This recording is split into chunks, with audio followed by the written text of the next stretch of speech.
Olá, sejam bem-vindos à TV Santa Maria, o programa Panorama. Eu sou o Fernando Oliveira e agora a gente vai se encontrar cada vez mais seguido aqui dentro da programação da TV Santa Maria.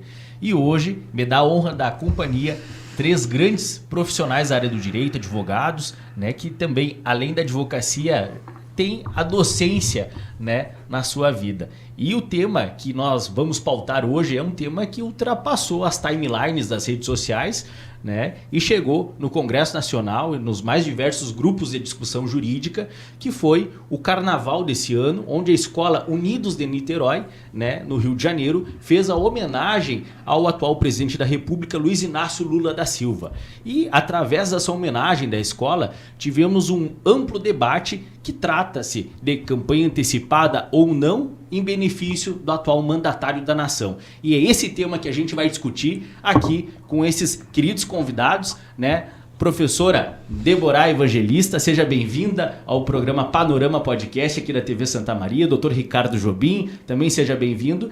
E ao meu lado, muito bem-vindo, querido professor Giorgio, né, que vai também ser um dos nossos colegas aqui no nosso debate sobre esse tema tão sensível que com certeza também será pautado, né, nas discussões das eleições que estão chegando aí. Sejam bem-vindas. Professora, quero muito ouvir a sua consideração inicial sobre esse tema tão pertinente, e a senhora que tem uma bagagem gigantesca de conhecimento dessa manifestação cultural que é o Carnaval, né, e a maior festa popular do Brasil, né? Ao olhar, né, não só a questão da homenagem ao ex-presidente, ao presidente Lula, mas também ao julgamento da escola de samba. A senhora acredita que isso trouxe benefício ou, de certa forma, acabou prejudicando a escola na classificação do Carnaval do Rio de Janeiro? Seja bem-vinda. Eu acho que o Carnaval deles não foi bom, para começo de conversa. Então, assim, ó, eu gosto de Carnaval, gosto muito, tenho uma família ligada ao Carnaval. Das minhas lembranças, uma lembrança importante que eu tenho, eu devia ter uns... sei lá se chegava a ter 5 anos de idade, as minhas primas todas fantasiadas, tinha uma prima que ela era a porta-bandeira, a outra era a porta-estandarte, a bateria, e eu era muito pequena, então eu via aquelas roupas todas, aquelas fantasias, e aquilo tinha um deslumbramento para mim.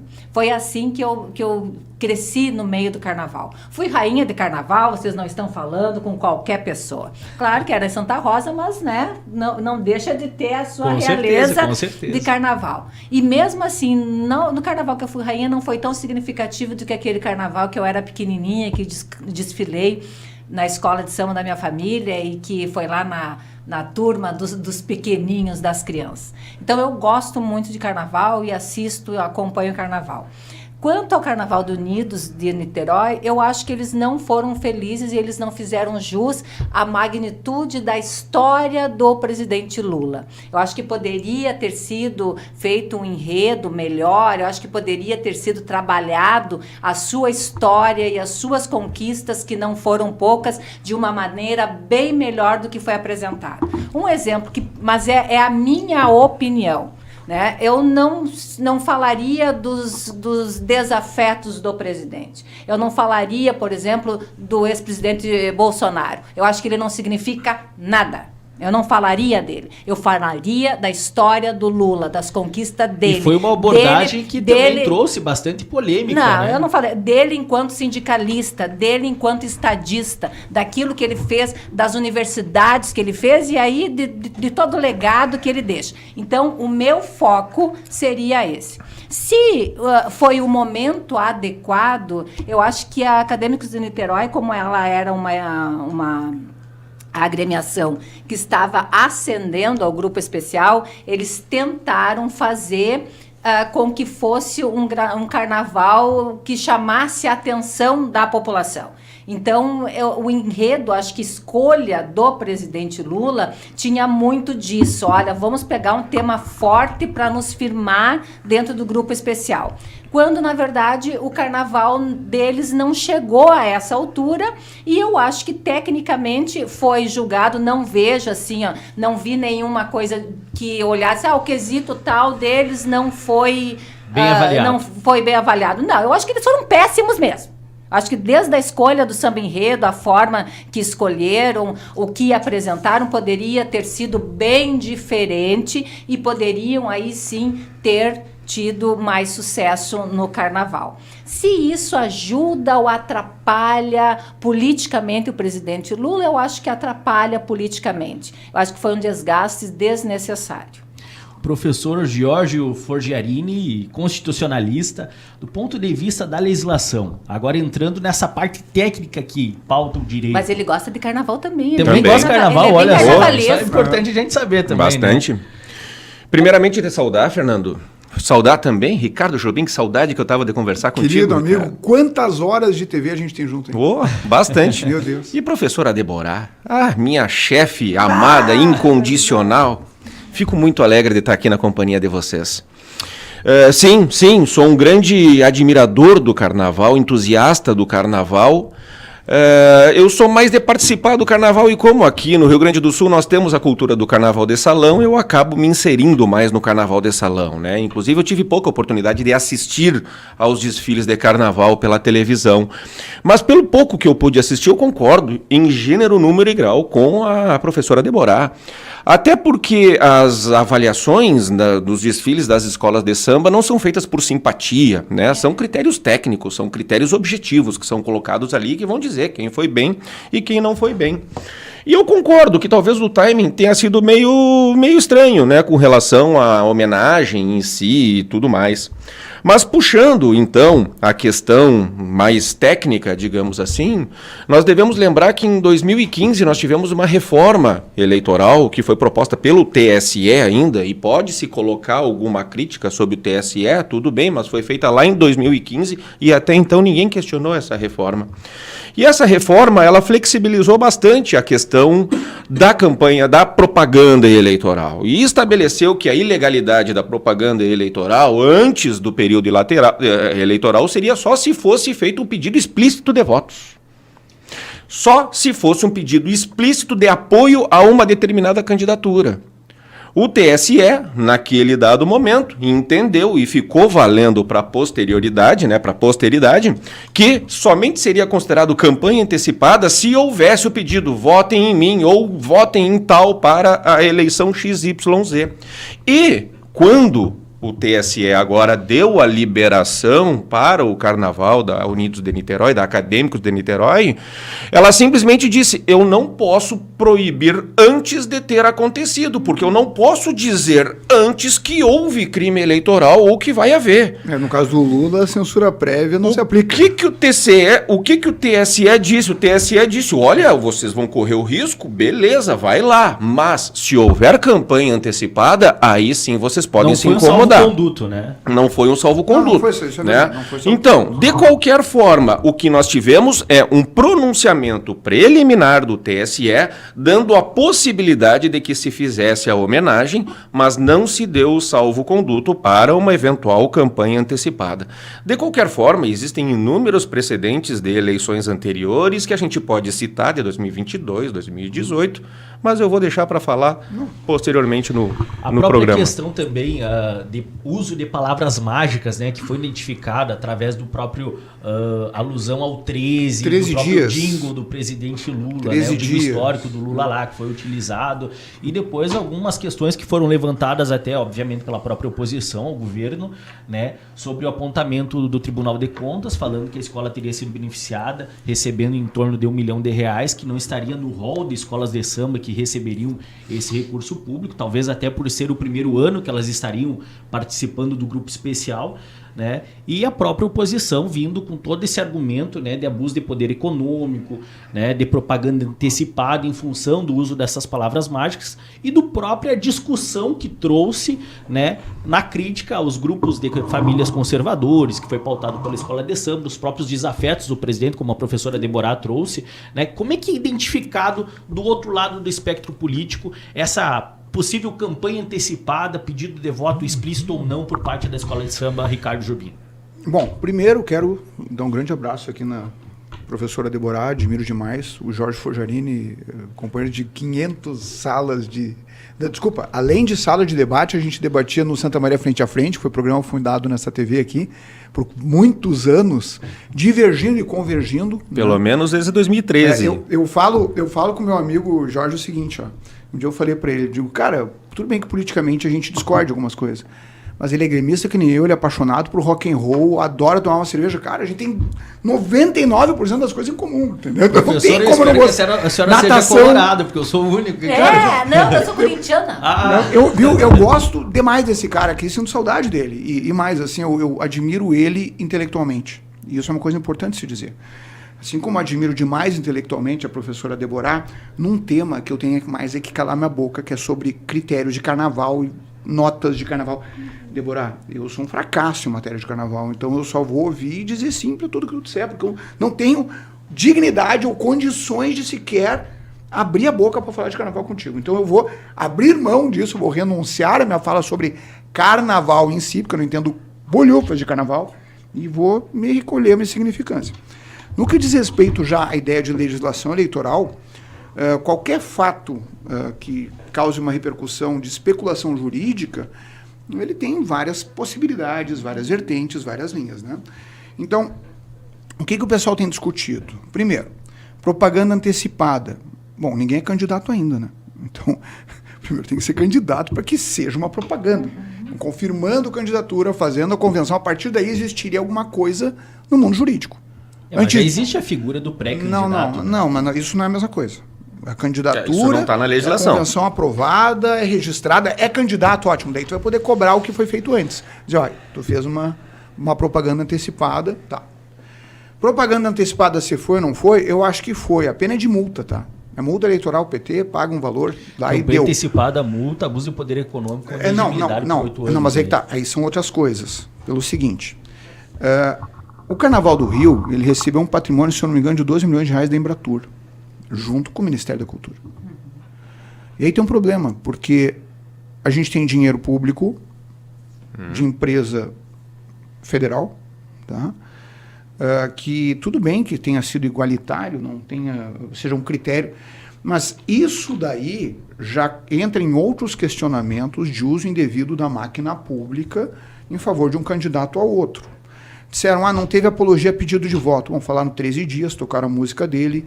Aí também a questão da polarização que a gente vê ficar muito explícita, né? Ou seja, colocaram ali o Bozo e tudo mais. Então, a gente sabe que aquilo ali era um ato político. E realmente a Deborah falou, se exaltasse a figura do presidente, das conquistas dele, ok. Eu também, eu diria interessante se a gente fizesse toda a história, parte boa e parte ruim, porque todo mundo na política tem parte boa e parte ruim, eu acharia equilibrado. Mas, tecnicamente, eu tenho que dizer o seguinte, ainda não é propaganda eleitoral antecipada, porque ele ainda não é candidato. Tá? A partir do momento que ele for, se torna. Mas a investigação a respeito de tu ter um tema político claramente em favor aí eu estou falando de ter financiamento público no carnaval, certo? Aí eu já acho complicado. Aí eu já acho que já se ultrapassa uma barreira. Lembrem que tem vários candidatos a prefeito que foram cassados simplesmente por utilização das redes sociais da prefeitura em coisas que lhe favorecem. Teve gente que teve candidatura impugnada por causa disso. Pessoal na rede institucional. Exato, tudo bem. Mas a gente sabe que se a gente for discutir regras jurídicas aqui, o Brasil com a insegurança jurídica que existe, a gente vai achar vertentes e interpretações para todos os lados. E na real, o que pesa? Pesa que o Tribunal Superior Eleitoral vai fazer uma análise conforme a cabeça dos seus ministros. Porque a gente hoje, no direito, a gente está muito mais afastado de uma segurança jurídica e muito mais inclinado ao entendimento dos julgadores a respeito de determinado tema. Ou seja, as opiniões e convicções pessoais hoje estão se sobrepondo no direito à técnica jurídica. Daí quando eles fazem um episódio desses, chama atenção, faz um barulho, a escola foi rebaixada ou não rebaixada, desculpa, mas eu não posso nem falar disso, não entendo disso. Agora, digo o seguinte, a vida tem um timing, né? E com respeito ao carnaval, principalmente ao carnaval praticado em cidades como Santa Maria, Uruguaiana, Lavras do Sul, ou seja, o carnaval não é só o Rio de Janeiro, tá? É longe disso. Agora, inegavelmente, a ligação do Carnaval do Rio com o crime organizado é uma permanência. O de São Paulo também. E eu não acho, que eu não conheço uma pessoa que seja ingênua o suficiente para dizer que não, são todos honestos e todo o dinheiro é limpo que abastece essas escolas. A gente sabe que isso não é verdade. A gente sabe que nas entranhas, no nascedouro do Carnaval do Rio, estava o jogo do bicho.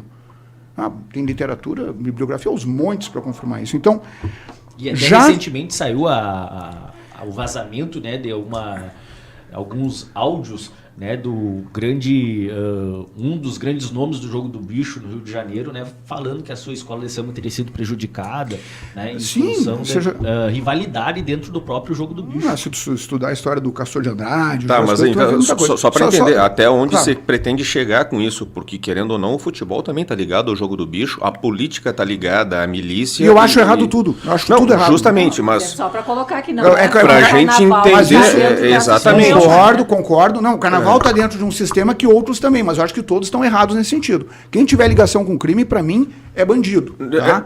E o Carnaval do Rio, não, por favor, eu acho que isso, a pessoa tem que ser muito ingênua para dizer que o Carnaval do Rio é organizado e feito por instituições limpas, que as escolas de samba não têm ligação nenhuma com crime organizado. O cara que me disser isso, tudo bem, ele tem direito a ter a opinião dele, e eu respeito a opinião dos outros, mas eu dou veemência nesse ponto. Tá? Podemos dizer o mesmo em relação ao sistema financeiro brasileiro, que inclusive ajuda a lavar o dinheiro do crime organizado. Agora, então a gente vamos tirar. Eu proponho inclusive a gente tirar essa relação, porque senão parece que de fato o Carnaval, e justamente agora por ter ligação com o tema do Lula, está vinculado ao crime organizado. Não, mas a gente pode falar. Eu não vejo relação nenhuma entre uma coisa e outra. Vamos falar de Banco Master. Justo. Vamos falar de política, vamos falar de INSS, do roubo dos aposentados. Vamos falar de todos os setores que são podres. Agora, o fato do Carnaval ser podre, na minha opinião, é um fato. Não, eu não creio que seja podre. Tá? Não creio que seja podre. O fato de ter algumas ligações... não faz com que o Carnaval seja podre. Olha, desculpa, o do Rio de Janeiro... Não, isso não define o Carnaval. Não define o Carnaval em hipótese alguma. Não define os carnavalescos e principalmente boa parte do povo... Não define o Carnaval. Que investe... Agora... é inegavelmente ligado a instituições corruptas. E não é só o Carnaval, concordo. Agora, não quer dizer que isso seja normal agora também. Normalizar isso eu sou contra. De forma alguma. Então, eu não vejo como normal. E desse ponto de vista que eu digo que, realmente, uma ideia infeliz, tá? Talvez numa escola que pensasse que pudesse conseguir um outro financiamento com isso, para conseguir fazer um Carnaval melhor, tá? Eu acredito que atrapalhou até a imagem do presidente Lula, tá? Então, é uma coisa desnecessária, porque não é um marketing necessário. O Lula todo mundo conhece, não precisa ser apresentado para ninguém no Brasil. O cara já foi presidente 2 oportunidades, está na 3ª e talvez vá para a 4ª. Então, assim, vamos cair na real. Alguém precisa aqui dizer quem é o Lula. Não, todo mundo sabe, não é só o Brasil que sabe. Então, não é uma propaganda de Carnaval que vai fazer diferença eleitoral, na minha opinião. Agora, inegavelmente, se a gente tivesse um quadro contrário e de outro presidente qualquer...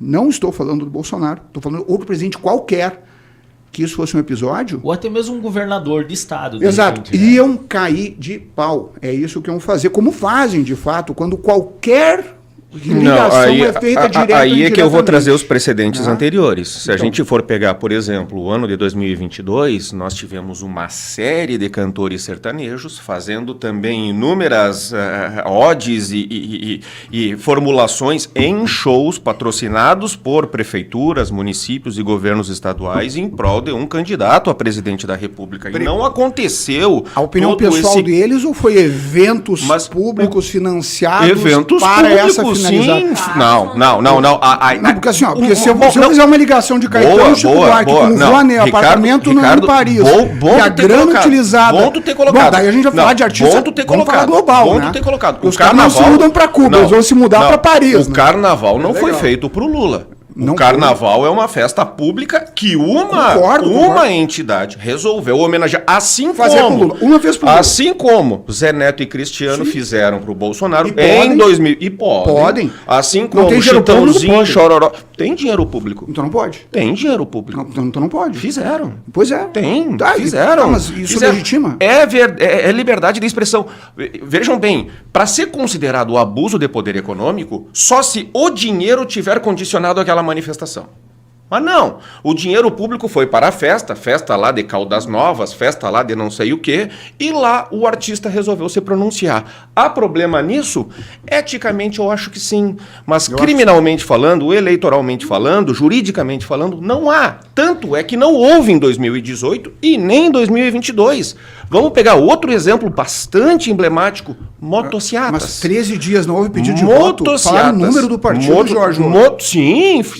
Tá, vamos lá. Por favor, tecnicamente houve um delito eleitoral. O TSE depois pode se debruçar sobre tudo isso. Motociatas. Sim. Quantas motociatas foram realizadas com dinheiro público, 617 mil reais gastos numa única padaria durante uma motociata com cartão corporativo? Opa, vamos falar de cartão corporativo? Sim. Gostei. Também foram pautas pautas de críticas, mas houve, neste caso, a declaração de inelegibilidade por causa das motociatas? Ou não houve. Houve pelo 7 de setembro que o caminhão era pago pelo Silas Malafaia. Não, aí foi outra circunstância, porque era um evento institucional que foi capitulado justamente para fazer campanha eleitoral a partir daí. Inclusive, a tipificação jurídica é diferente.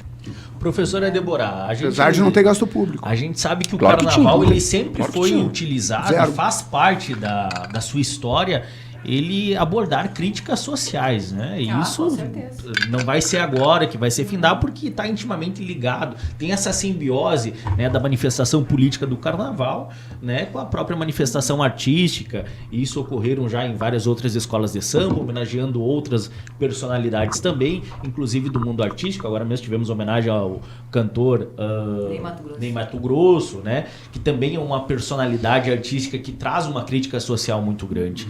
Mas até que ponto a interpretação da escola de acadêmicos de Niterói houve pela sua crítica política, pela questão da ligação com o presidente Lula? A senhora acha que hoje, principalmente a mídia e o Congresso Nacional, por parte da oposição, ele acabou pautando de forma muito feroz essa crítica à escola de samba por ter como carro-chefe o Lula, ou por ter essa crítica ao grupo de conservadores e também aos desafetos do atual presidente?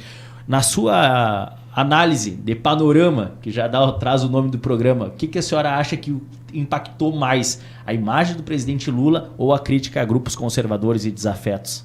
Aí que tá, né? Eu acho que o objetivo, a gente parte do objetivo, o Samba Enredo parte do objetivo. Qual é o meu objetivo? Era homenagear o presidente Lula em vida. Tá? Isso é importante que a gente diga. O ano passado, a minha escola de samba, que é a Beija-Flor, sagrou-se campeã do Carnaval do Rio de Janeiro porque homenageou Laíla. Quem é Laíla? Foi um dos grandes organizadores da Beija-Flor, que faleceu durante a Covid. Então a gente diz que a Beija-Flor fez o tal do IFA, aí puxando um pouco do que é a cultura afro-brasileira, que foi a grande despedida do Laíla, que ele não teve em função da morte no período da Covid. Se a gente for fazer uma análise, não sei se os nossos telespectadores aí chegaram a acompanhar, quando faleceu o Arlindo Cruz, dentro do Império Serrano foi feita uma grande festa. O Império Serrano ficou em festa todo o tempo, com música, show, junto bebida. Junto ao cortejo fúnebre, né? Bebida, cerveja, comida, a valer. Eu acho isso legal, viu? Por quê? Porque aquilo expressava quem era o Arlindo Cruz, a sua família, a sua tradição, a sua história, enfim. E também foi lembrado no desfile das campeãs agora pela própria Portela, né? Junto com a cantora Preta Gil também. No caso do Lula, a diferença é que ele tá vivo ainda. Mas aí é que tá. O Laíla, na Beija-Flor, foi já uma figura que já tinha passado, né? Então, eles tentam fazer, a Beija-Flor tenta fazer esse resgate, né? Da despedida do Laíla dentro do carnaval. Esse ano, nós tivemos a figura que também foi muito importante, que a Viradouro fez, do mestre Cissa. E aí, no próprio enredo da Viradouro, falava homenagem em vida. Então, acadêmicos de Niterói, olhando o que a Beija-Flor fez no ano passado, disse, olha, vamos também homenagear uma pessoa, só que vamos homenagear em vida. Eu acho que o presidente Lula merece uma homenagem em vida, sim, acredito que todos nós por qualquer coisa que tenhamos feito na nossa vida, a gente tem, sim, que ser lembrado por uma escola de samba ou por alguém. Qualquer candidato, falando globalmente. Qualquer pessoa pode ser homenageado. A questão é como eu foco essa homenagem. Porque nós tivemos vários enredos e várias escolas de samba que fizeram críticas importantes, críticas sociais. A própria Beija-Flor, vocês lembram daquele carnaval? Ratos, baratas e não sei o que mais. Do luxo ao lixo também. Luxo ao lixo, que foi essencialmente falando daquele que tem mais dinheiro e aquele que não tem nada. Uma crítica social. Uma crítica social enorme. Sem escolher pessoas. Escolheram alguém, falaram, eu quero pegar esse da direita ou esse da esquerda. Não, era a questão social que estava ali sendo colocada. Então, o acadêmico de história poderia ter feito isso, ou homenageado o Lula, ou ter falado do que é o conservador, o que não é. Na crítica, o contraponto aos oposicionistas do governo? Fernando, é que não se limitou a uma homenagem, aí é que houve uma crítica ao adversário principal. Eles não precisavam ter feito isso dentro do samba enredo. O samba enredo, até uma escola poderia escolher, vamos falar mal do Bolsonaro. Sim. É a expressão deles. Pode. Poderiam colocar um carnaval na rua falando mal do Os Bolsonaro. dois juntos. Não tem problema. Porque não A questão é que ao fazer essa crítica dos adversários, que também foi a leitura que eles fizeram, deixaram a oportunidade de uma homenagem mais centrada, na minha opinião, e aí valorização maior do presidente. Deixou de ser homenagem, né? Se o presidente Lula sagrou-se com alguma vantagem, eu acho que não. E talvez no momento em que aceitou essa homenagem, porque ele aceitou, ele não pensou, não viu, não visualizou que nós pudéssemos ter aí uma inversão daquilo que seria uma homenagem a ele. Porque, tecnicamente, nós temos politicamente, isso aqui não é nós que estamos dizendo, a gente viu nas redes sociais e no meio político, um desgaste desnecessário. Eu já acho que... Eu não vejo vantagem, até pelo seguinte...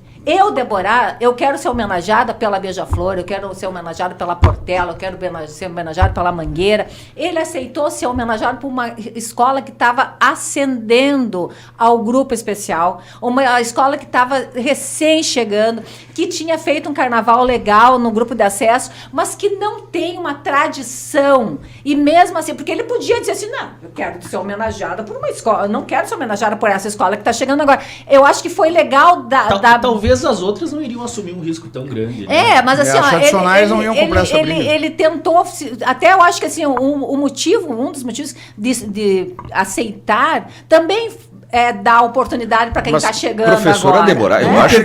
eu acho que homenagem... Isso não tem a ver com rebaixamento. Eu me pergunto. Não por tem exemplo, a ver o fato de ter politizado demais, eventualmente, as escolas de samba pensaram, cara, isso daí pegou mal em geral. Não. Eventualmente, eles podem enfraquecer o carnaval, vão rebaixar o salário. Mas porque eu não assisti o desfile, eu não entendo carnaval. Mas é o seguinte, no momento do quesito, o técnico e o avaliador, ele não está vendo essa repercussão aí. E ele já deu o 10, o 9,5, o 8,5, o 5,5. Ele não gostou da alegoria. Sabe? A repercussão ele vai ver depois.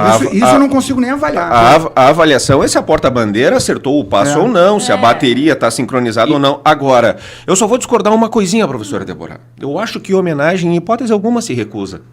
Apenas se for de alguém que fosse absolutamente desprezível, aí sim, eu não quero ser homenageado por tal coisa. Agora, se chega uma escola de samba, por mais simples que seja, por mais... Por isso que eu acho obviamente alguém vai dizer, estou fazendo um samba enredo em tua homenagem. Como é que eu vou dizer não? Eu acho que o Lula ele poderia até cogitar não ir no desfile. O que eu também consideraria uma desfeita. Consideraria uma desfeita. Então, nós estamos falando, na verdade, de atos que foram praticados por terceiros, assim como o discurso do Zé Neto e Cristiano, assim como o discurso do Leonardo... professor, o terceiro, a gente ainda responde pelo terceiro. Mas o discurso não falou em candidato. Não há nenhuma menção a 2026. É que não foi só uma homenagem. Justo. Não, há uma menção clara com efeito de 2026 pelo seguinte. Isso ainda vai ser avaliado. Homenagem não se nega. Concordo. Homenagem não se nega. Agora, se fosse só homenagem, mas não foi homenagem e uma maneira de escrachar o principal adversário político. E aí E aí se ultrapassou a barreira da homenagem, Ricardo, a linha de uma homenagem para quê? Para ser um movimento que falava o número do partido. Não vai saber. Como é que eu vou saber previamente? Não, eu jamais imaginei. Eu repito, o Lula isso é o maior acontece, gênio eleitoral, uma das pessoas mais inteligentes desse país. Ele sabia tudo. Ele só topou porque ele é intocável. Antes de aceitar... Ele topou porque ele é intocável, porque ele tem todo mundo na mão. Ele sabe que nenhum tribunal enfrenta ele. Ele nomeou quase todo mundo. Isso não é verdade. Não é verdade. Não é verdade. Não é verdade. Não é verdade. Não é verdade que o Lula foi tratado diferentemente na eleição de 22 em relação ao outro candidato. Negativo. Não é verdade que censura prévia existiu para outro candidato e agora não é verdade. Não existiu? Não é verdade. Eu não sei que planeta eu vivo. Não é verdade. É tudo que eu vi. Não é verdade. É uma realidade diferente. Porque assim, ó, eu acho. Essa adaptação de discurso e essa me desculpa, tá? Que agora tá caindo também, porque aos poucos as informações vêm chegando e a gente vê, só um pouquinho, Fernando, deixa eu terminar. Quando a gente começa a ver que os tribunais superiores não são conventos, e se disser que é convento, a gente já tem prova de que não são, tá? Daí a gente tem um problema. Se a gente ignorar que os tribunais superiores e dizer que eles são técnicos hoje... É que o Ricardo Jobim, ele me pega pelo garrão porque ele sabe que eu sou crítico dos tribunais superiores desde 2003. É isso que eu quero ver de ti. Desde quando eu criticava, e veja só, e com razão. Eu já criticava quando Gilmar Mendes tinha tirado o Aécio Neves da presidência da Câmara dos Deputados, isso lá em 2015. Já criticava. Agora, eu não vejo...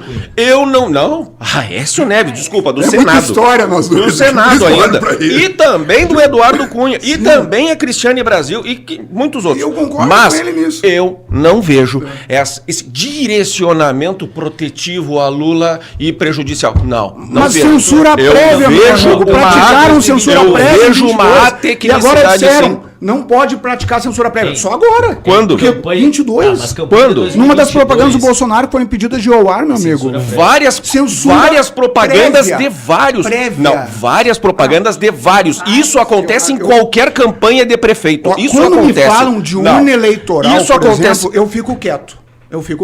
Porque eu não tenho prova de nada. Eu sou bem sério. Ninguém tem. O Fernando, o cara não tem prova nenhuma. Eu não tenho.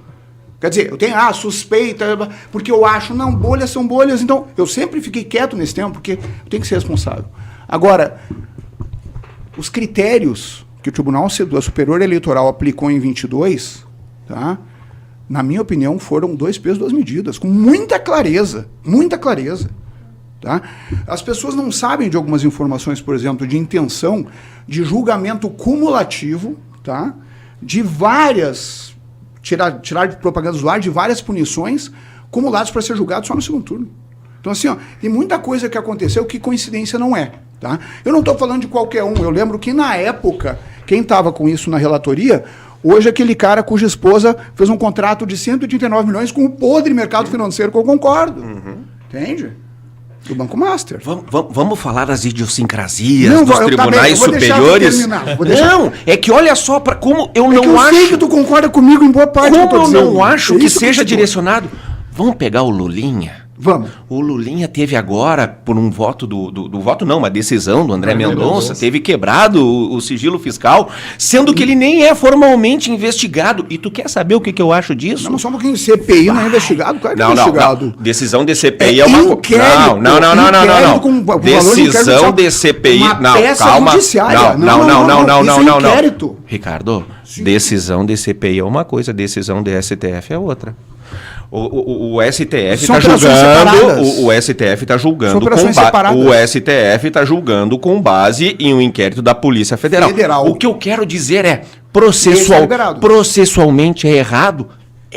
Agora, vou dizer que há uma perseguição. Quebrar o sigilo do cara que um cara disse que acabou de receber, investigado. Que recebia mesada. Ele não é investigado. Primeiro abra-se investigação, depois se quebre. Não. Tá, e a Polícia Federal pediu a quebra do sigilo por quê? Ele não é investigado formalmente. Ele não consta. Me explica. Vamos lá.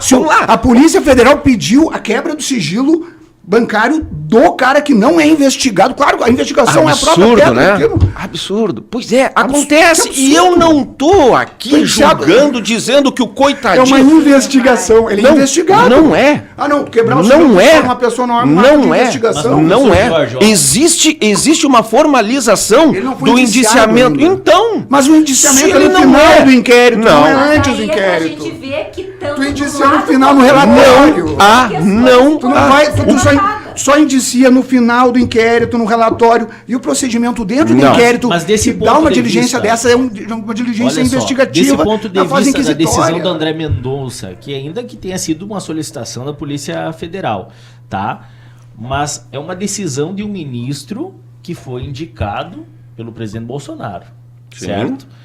E agora o Tribunal Superior Eleitoral, que possivelmente tudo isso que estamos aqui discutindo será pautado no Tribunal Superior Eleitoral pela oposição. Alguns casos já foram, inclusive, apresentados, né, onde o tribunal, do ponto de vista imediato, acabou afastando qualquer tipo de irregularidade, mas o desfile já aconteceu. Isso deve dar uma multa.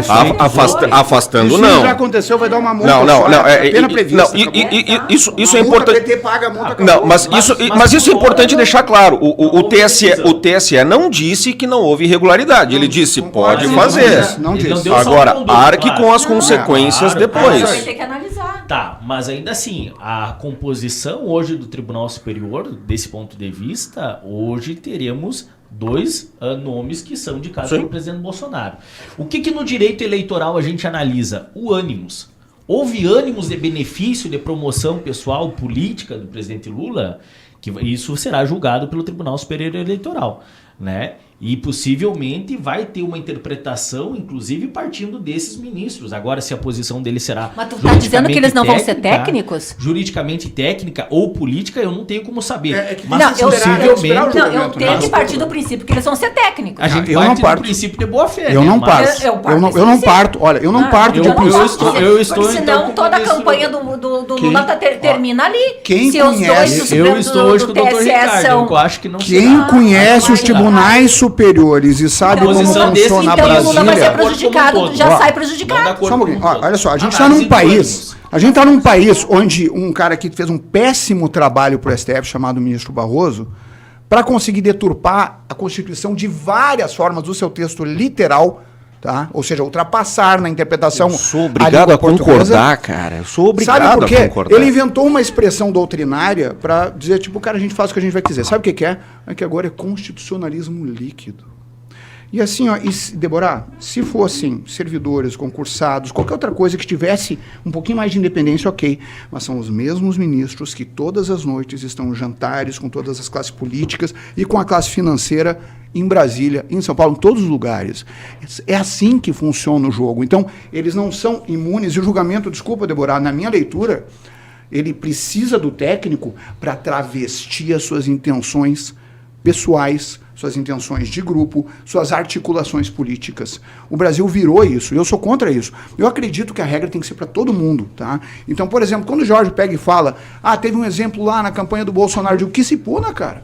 Que se puna, não tem problema nenhum. Concordo. Aqui o uso da máquina é imoral. Vou dizer que é imoral para os dois lados. O problema é que não Agora- pode dizer, deixar de agora- apontar lá e apontar agora, porque tu vai criar um desequilíbrio. Não, mas eu não tenho problema Se com houver um equilíbrio, grito hoje, tá? impugnem a candidatura do Lula. Então Ó, deveria não- ter sido feito antes, porque senão se gera um desequilíbrio Tá. significativo. Mas dois erros. Eu não acho fazem o seguinte, ó. Eu acho que primeiro. Mas tá? e aí, tu vai tem acertar só casos com e um e casos. vai deixar o Ó, outro livre? Não, mas só um pouquinho. Cada caso concreto é um caso concreto, é uma análise. Uma coisa que eu digo é, o critério que a gente tem que, para analisar esses casos concretos, ele tem que ter um equilíbrio e uma honestidade intelectual. E essa honestidade intelectual em épocas polarizadas é a coisa que mais anda em baixa. Por exemplo, ser razoável de dizer, cara, dependendo da análise que tu está falando sobre equilíbrio, sobre delitos eleitorais, te dou razão. Mas é o que eu trago. Mas daí o punido vai ser fulano. Dane-se. Eu acho errado isso para qualquer um. Não só para o cara que eu voto, eu deixo de votar. No E meu isso caso, não eu é um voto num dos abono, dois, né? isso muito então pelo contrário, é uma crítica, professora Deborah. É que a gente já sabe que dependendo de quem está sendo julgado pela composição, principalmente do STF, a gente já sabe qual será o voto de determinados ministros. É isso que não me faz eu ter uma segurança num voto técnico do André Mendonça, assim como não do Dias Toffoli, não do Alexandre de Moraes ou do Cássio Nunes Marques. O André Mendonça já falou que vai ajudar o Toffoli na gravação. Aí nós vamos ter teses para todos os lados.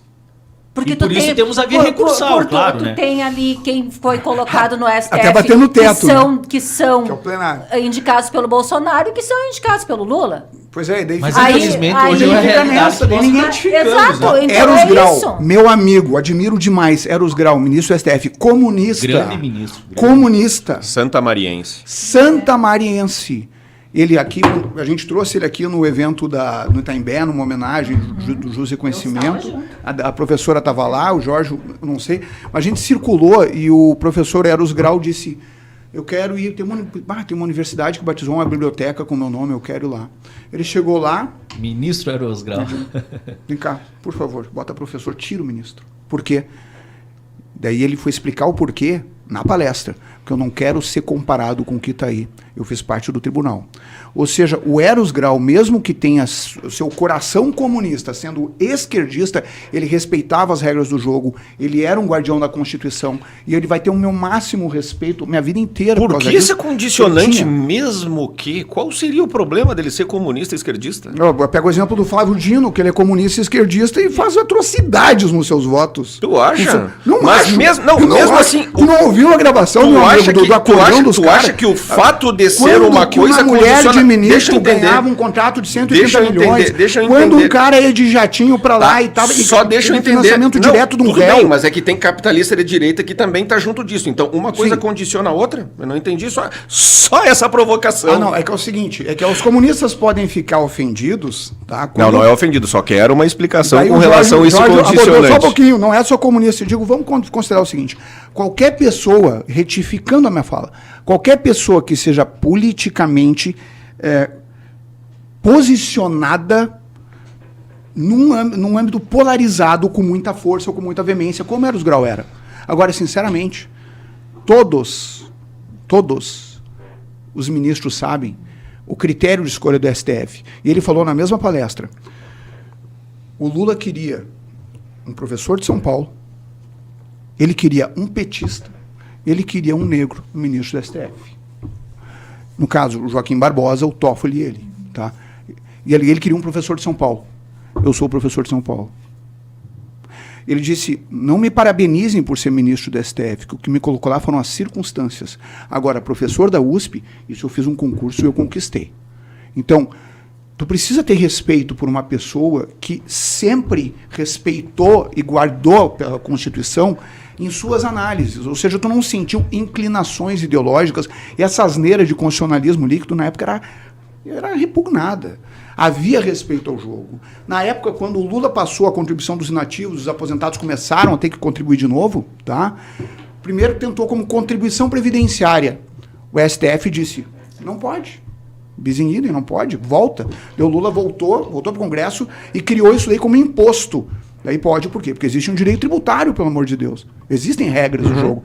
E independente de quem eram indicados os ministros. Mas, Ricardo, só que hoje a gente está considerando o seguinte, hoje o STF acabou. O que a gente está vendo aqui é o final patético, tá, de pessoas que não têm dignidade para cumprir esse cargo. Claro que eu estou falando de todos, mas eu estou sendo especificamente sobre aqueles que a gente já tem provas concretas, que é o Toffoli e o Alexandre de Moraes. Um nomeado pelo Temer e outro nomeado pelo Lula, tá?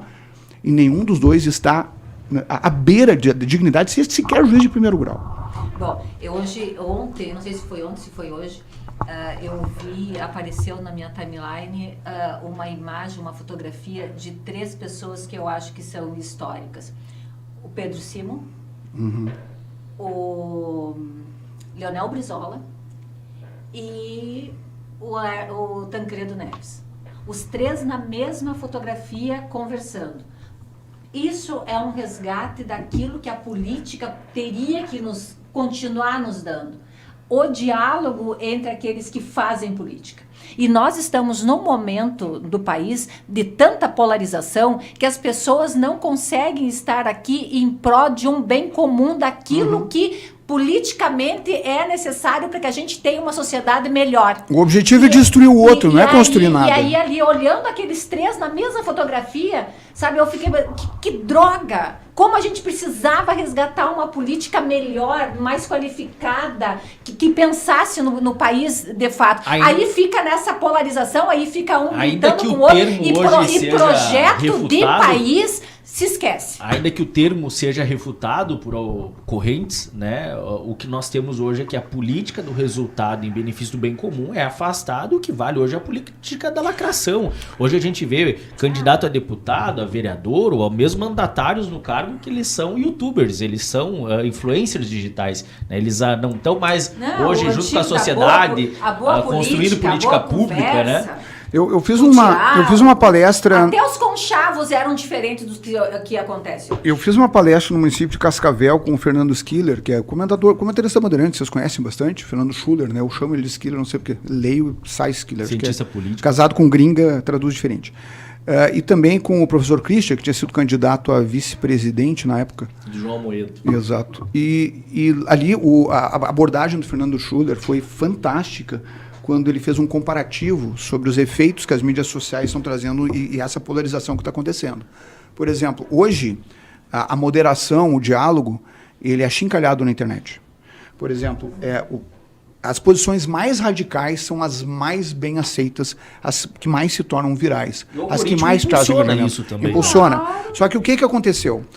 Isso fez com que os deputados que entendem esses engajamentos, entendem que sua popularidade é crescente de acordo com a estratégia, se tornassem cada vez mais radicais, porque é onde se dá mais voto. Hoje, tu não vai ver o deputado votando e assistindo ou estudando num livro. Tu vai ver ele sempre no celular aqui. Estamos aqui, o tempo inteiro. Então, por quê? Porque já não é mais voltado ao problema, é voltado à população que está cada vez mais radicalizada. Por quê? Porque os próprios algoritmos alimentam essas bolhas. Muita gente diz para mim assim, eu digo, porque a eleição foi fraudada por causa das urnas. Eu disse assim, gente, eu não tenho prova disso. O que eu tenho é o Mourão, vice-presidente, dizendo, eu fiscalizei as urnas, não tinha nada. Tá? Eu não estudei o assunto a fundo, mas eu não tenho uma prova concreta, não tem nada. Insinuações não me servem. Porque o cara diz assim, não, porque onde é que estão os votos do Lula? Eu digo, meu amigo, eu fui candidato a governador nessa eleição. Eu fui na escola Anne Frank votar com o meu candidato a vice, que é professor da URGS. Tava todo mundo vestido com camisa do MST, cara. Sério, tu não tá entendendo. Eu vi o voto. Quem vai pra campanha, vê o outro lado, percebe que ele existe, percebe que ele tá, mas quem fica só no celular, meu amigo, ele tem a ilusão de que todo mundo concorda contigo. Mas é fácil. Tu acaba cancelando e bloqueando quem diverge de ti. Né? E daqui a pouquinho eu tenho o meu grande amigo Marshall Lauser lá, que é outro que discorda de mim o tempo inteiro. Eu nunca vou excluir o Marshall da minha lista porque ele fala uma coisa que eu não concordo. E vice-versa. Por quê? Porque a gente é melhor do que isso. Só que esses tempos de mídia social, eles estão valorizando os radicalismos, estão tirando o poder das pessoas de construir. Estão afastando as pessoas nas próprias famílias. Dentro das famílias, por causa de política, as pessoas brigam no WhatsApp e nunca mais se falam. O que não é razoável, porque eles deveriam se lembrar que, antes de tudo, eles são família. E que existe o outro lado. Só que ainda que não seja razoável... Ou seja, nós estamos declarando uma guerra, como a professora Deborah falou, que não vai dar em nada, que só vai piorar. Ainda que não seja razoável, da política tudo bem a gente ver esse tipo de manifestação, que a gente não pode ver isso invadindo o judiciário, né? Onde mas na política a gente não pode aceitar. O judiciário também faz parte não, da política. ainda que não seja razoável, mas no judiciário é muito pior. É gritante. Por exemplo, quando há indicação de um ministro de determinada religião, quando ele vai fazer, através de uma certa provocação, né, análise de um processo judicial anterior que trata de rito de determinada religião, ele vai mudar o posicionamento para tentar proibir porque a religião dele não concorda com isso. Isso é uma insegurança jurídica absurda e com certeza a gente não pode tolerar. E eu estou tratando de um tema de religião, mas eu posso levar isso para N casos. Julgamentos o senhor que é da área do direito esportivo, professor, julgamentos que beneficiam ou prejudicam clubes de futebol, né? Julgamentos envolvendo candidatos, partidos políticos. Né? Por exemplo, o Flamengo não é beneficiado. Isso tem que ser afastado, com certeza. Tá, mas aí eu acho que cabe uma crítica à própria academia do direito. Porque, querendo ou não, o que a gente vê muitas vezes, principalmente na internet, são professores showman que simplesmente eles se resumem a dizer o que está escrito na lei, sem qualquer tipo de contextualização fática e sem qualquer tipo de apuração doutrinária. Nós não temos hoje uma preocupação, inclusive, com a filosofia aplicada ao direito, a sociologia. Uma vez alguém perguntou, né, professor, será que não se tem que dar mais crédito, mais atenção àquelas disciplinas epistemológicas, não, propedêuticas? E aí alguém respondeu, por que são propedêuticas? Propedêutico é aquilo que é inicial, né? Por que a filosofia não acompanha o curso inteiro? Filosofia 1, 2, 3, 4, 5. Por que a gente tem 4 semestres de direito processual, 5 e não tem sociologia? E não tem. Ou seja, eu percebo que muitas vezes o juiz ele não está apto a pensar a repercussão da sua decisão perante as partes. Perante a sociedade. E aí, isso obviamente vai desembocar lá na instância superior. Vai assim Alexis, Durkheim, Max Weber, Savigny, eles nem sabem o que são esses caras. E talvez até saiba, só que não sabe colocar também no caso concreto, porque nunca pegou um ônibus coletivo na vida. E aí nós temos um caso de um desembargador lá de Minas Gerais que tira uma decisão da inteligência artificial para absolver um acusado de estupro dentro daquelas condições. Coisa mais E é isso. E nós nos deparamos com situações um pouquinho mais, digamos assim, amenas, porém... Que volta atrás, né? Mas tem que voltar, não foi ele que fez o julgamento. Tudo bem, mas aí veja... Ali o assessor deu Ctrl-C, Ctrl-V errado. Mas aí, Ricardo Jobim, veja bem, volta atrás num recurso de embargos de declaração com efeitos infringentes sem ter dado o direito de defesa à outra parte. O que deveria ter de acordo com a regra mínima do direito processual. Só que acontece. Tu vai oferecer o direito de impugnação. Daí tu vai ter que o quê? Tu vai ter que suspender esse julgamento e permitir que a pessoa faça impugnação aos embargos, bota em pauta de novo, julga de novo, tem problema. Porque ainda é passível de revisão da decisão judicial antes do trânsito julgado. Sim. Uma coisa é sentença, que tu não pode voltar atrás, mas acórdão tem uma especificidade, que como é colegiado, tu pode eventualmente falar com os pares e voltar atrás. Isso eu já vi acontecer várias vezes. Apesar de que sentença eu também já vi o cara colhendo os efeitos infringentes. Eu já virei vários. Outra parte virar completamente o jogo. Isso daí é meio comum até. Mas de qualquer maneira, uma coisa que eu digo assim, que a gente precisa trazer como reflexão, né, desse episódio, é que a polarização e as inclinações também, a polarização, estou dizendo das pessoas razoáveis, tá? Ela acabou emburrecendo violentamente o debate político.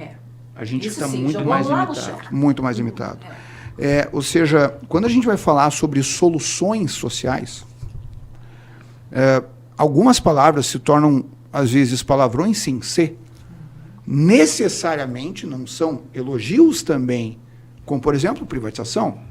Tinha gente que viu, meu Deus, privado. Calma, cara, só um pouquinho, vê como funciona esse troço. Vai fazer sentido social, é o bem comum, não é? E aí eu digo que o Lula privatizou muito mais do que o Temer e o Bolsonaro juntos e ninguém acredita em mim. Pois é, mas... E chamam ele de comunista. Não, mas só um pouquinho. Mas daí tu pergunta pro Lula, o que tu acha da privatização? Ele vai xingar a privatização ao máximo. Daí é isso. Não aí. Vai. Da mesma maneira que o cara que mais assentou...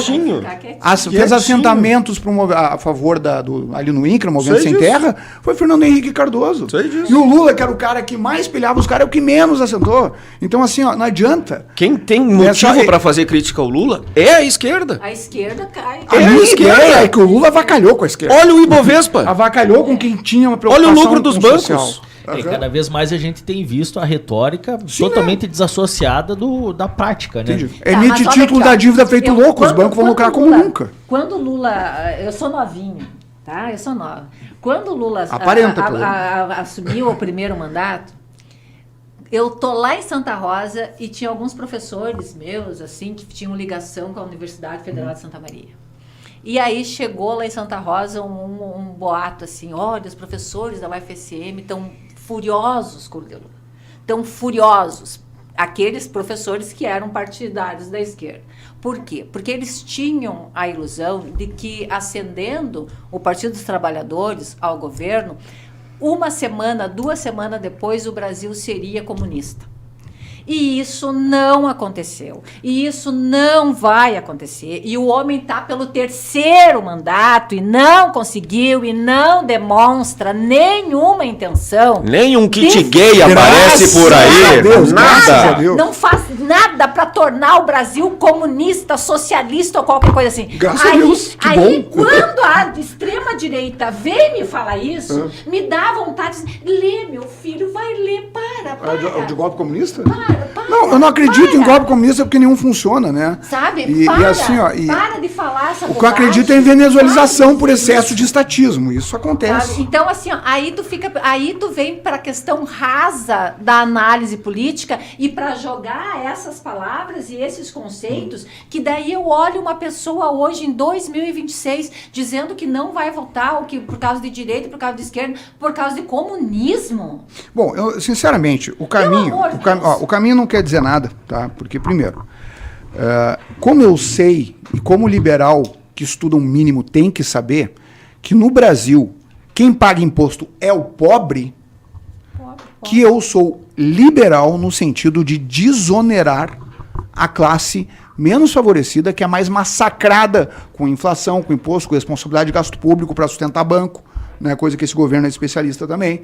Tá? Ou seja, eu tenho uma intenção 100% social. O problema todo é que o caminho que eu acredito que vai traduzir para essa dignidade, esse equilíbrio, essa justiça social é outro. É o caminho da liberdade econômica, é o que eu defendo. É dar independência para as pessoas, dar mais poder para o cidadão e menos poder para o Estado. É o meu caminho. Agora, a minha intenção pode ser a mesma de vários. Tá? Eu tenho minhas razões para defender ela. Então, eticamente, eu não estou discutindo com ninguém. Agora, eu estou discutindo caminhos e meios para se chegar em objetivos concretos. Estudar o que os países fizeram durante a sua história para conseguir chegar a objetivos. Ah, mas daí tu é apaixonado por Estado mínimo. Não, Estado necessário, cara, não falei isso. Ah, porque daqui a pouquinho, porque tua privatização para ti é lei. Eu digo, não, cara, tu pode privatizar mal. Não é só privatização, não é um sinônimo imediato de melhora. Bem feita, é uma maravilha. Agora, mal feita, como a da Corsã, é um problema sério. Agora, caminhando para as considerações finais desse debate, o que se espera de 2022, Ricardo Jobim? Perdão, de 2026, 2022 é que eu volte a eleição. Eu espero o seguinte, eu espero mais do mesmo, tá? Mesma baixaria, foi muito triste os debates candidato a presidente de 2022, muito triste. Espero a mesma baixaria, o mesmo, baixo nível, a mesma guerra, a mesma falta de foco naquilo que realmente interessa para o Brasil. É isso que eu vejo, tá? Eu espero que algo melhore que saia desse caldeirão, mas o que está acontecendo no Brasil não está acontecendo no mundo inteiro. É isso. Eu espero que esse governo caia, sim, mas também que não arranje alguém pior também. Terceira via vai ter espaço, professora Deborah? Aí é que tá. Aí eu tenho que... Eu não posso ser pessimista, eu tenho que ser romântica e acreditar que a gente vai ter bons candidatos. O meu problema é esse.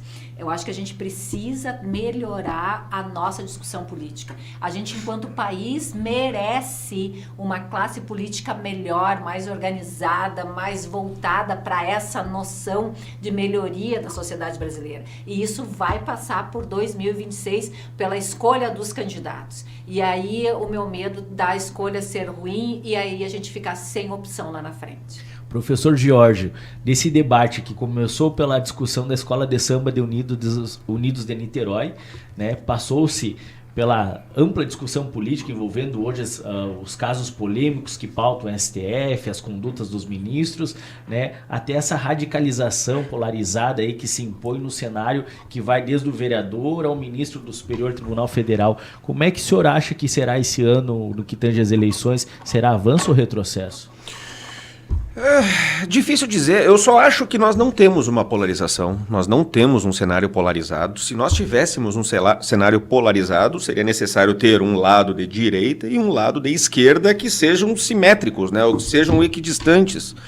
Eu acho que nós não temos uma esquerda, nós temos um governo Lula que é, do meu ponto de vista, de centro-direita, inclusive por razões que nós já elencamos aqui, né, dá sim uma grande ênfase ao mercado financeiro, às privatizações. Tributa a classe menos favorecida todo dia, cada vez mais imposto para o povo. Exato, e merece as críticas e, portanto, nós não temos um polo esquerdo que possa contrabalançar da direita. Tem uma terceira via, olha, se tivesse uma terceira via, teria que ter alguma que se centrasse no meio, entre eles. Eu não vejo, né? Eu não vejo. O que eu espero, sinceramente, é que nós tenhamos um ano de 2026 minimamente civilizado e que o André Trevisan volte a nos convidar para participar de outros debates aqui sobre o assunto. Se ele tivesse a dignidade, eu ficaria muito feliz. Se ele quiser se arriscar de novo. Se ele quiser se arriscar de novo. Tá, mas... Pessoal, a gente agradece muito a presença, professor Giorgio Forgiarini, né, professora Deborah Evangelista, Ricardo Jobim, também professor. Né, esse debate com certeza enriqueceu a todos que puderam participar, né, seja através das redes sociais, do YouTube, né, daqueles que vão trazer novamente a sua manifestação, porque vai ficar circulando através das plataformas da TV Santa Maria. A gente agradece muito a audiência, especialmente a direção da TV Santa Maria, na pessoa do André Trevisan e toda a sua equipe, da Thaís, né? E com certeza o Panorama voltará em breve trazendo mais pautas daquilo que é sensível na discussão, que passa-se pela tua timeline, mas que também está no centro do poder. Muito obrigado e até o próximo.